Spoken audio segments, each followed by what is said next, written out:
orzu qildik va bunga erishdik. Mehnat, shuncha sabr. Barchangizni tabriklaymiz. Butun O'zbekistonni.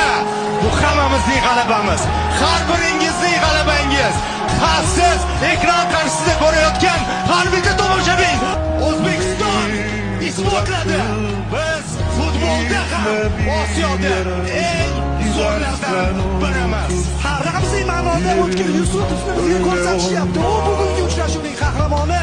Seyv bilan ham o'yinni saqlab qolish mumkinligini, jahon chempionati yo'llanmasini qo'lga kiritish mumkinligini O'tkir Yusupov darvozabonimiz hamma bir paytlar heyt qilgan, hamma o'z ichi nimadirlar gapirgan darvozabonimiz hozir ikkita penalti va uchrashuvning so'nggi daqiqalarida Abdulloh tabriklaganiga deyapti. Qutqarib mundial ishtirokchisiga aylandi.